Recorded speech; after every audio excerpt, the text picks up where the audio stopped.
Welcome back, graduates. Today I'm going to show you a quick design tidbit that you can go and apply into your Shopify store without knowing almost any code.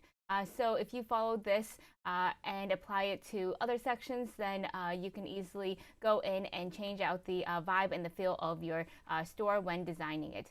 So today I am going to use our awesome base theme, which is going to be Ecomify theme, and this does apply to other this logic does apply to other themes as well. Dawn, Impact, a really great theme as well.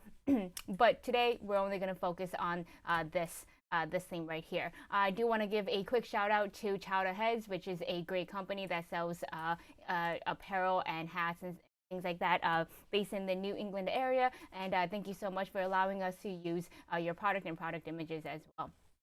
All right, so moving forward, I am in the theme editor, and I'm going to show you today how to change out specifically certain elements. For example, the color for the buttons. So I'm going to go actually in here, and I'm going to show you I'm going to just delete this so you can kind of see what it looks like already. And I did change the color to this teal just to show you guys, but I can change it back if you but you can always change the colors. This goes with any theme. So right now it's inheriting the primary color, which I have stated it to be this teal color. However, this is going to affect all buttons throughout the store if I choose so. So I do not want,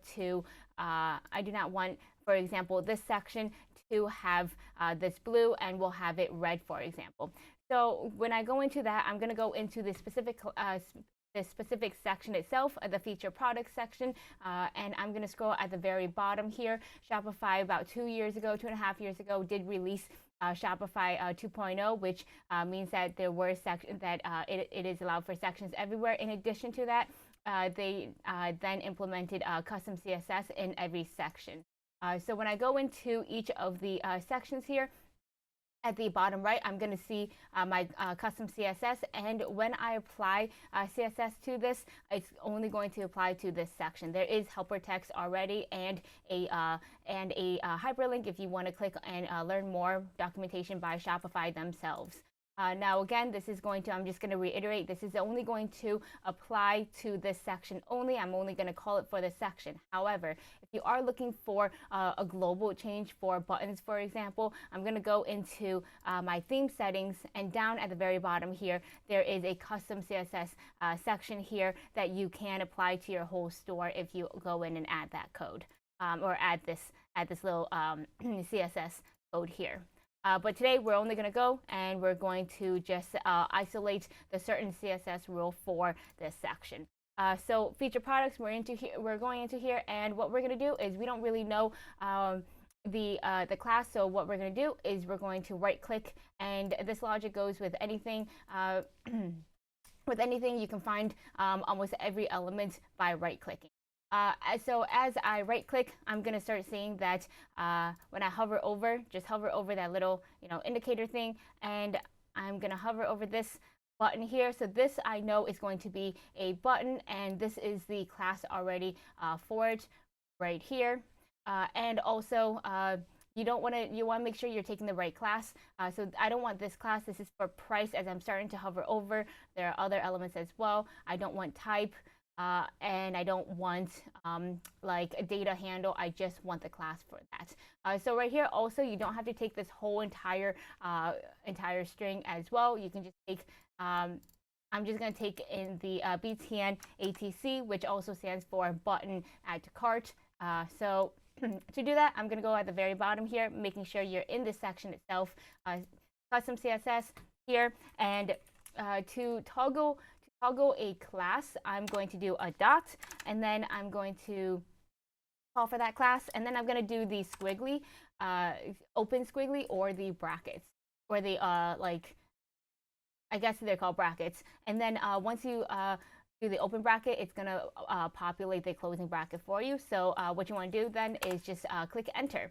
And now I'm going to start typing in background information, and you'll start seeing things populating here. These are some of the rules. So I'm going to do background color, and I'm going to do a colon red and then I'm going to do a semicolon, and you'll start seeing that things are changed. Now with this case scenario, other themes are different. I do have a kind of like a box shadow, a stroke here. So I would, after the semicolon, go in and I can do box shadow and see how it already populates. I can go in and do red.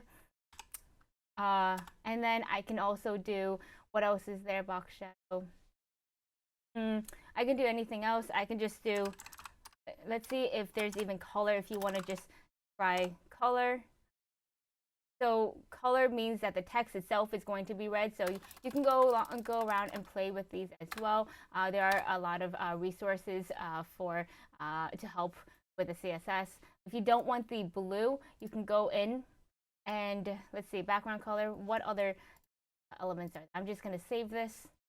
So once I have the red buttons here, I do see that there is a basically a border of the teal, which I don't want. And let's say I want to remove that. So this is actually going to be a box shadow, and I'm just going to go in and colon and type in none and then a semicolon, and then it's going to remove that border around it.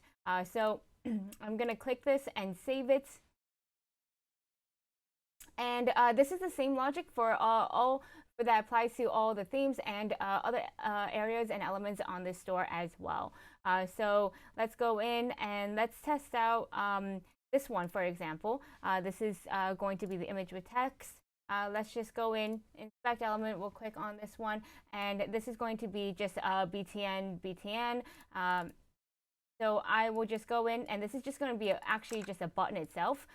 So I can go into this section here, making sure it is applied to that section. And I'm just going to go into BTN, my squigglies, and I can just do background color.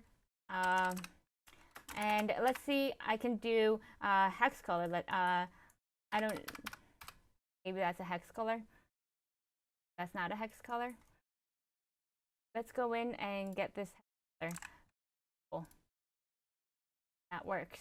And that does work. All right, so I just provided just like a non-existent hex color, but I was able to grab a hex color, the yellow, and if you ever do need a very helpful Chrome extension, it's called eyedropper, and it does provide you anywhere on the website the exact hex color for that element on the website.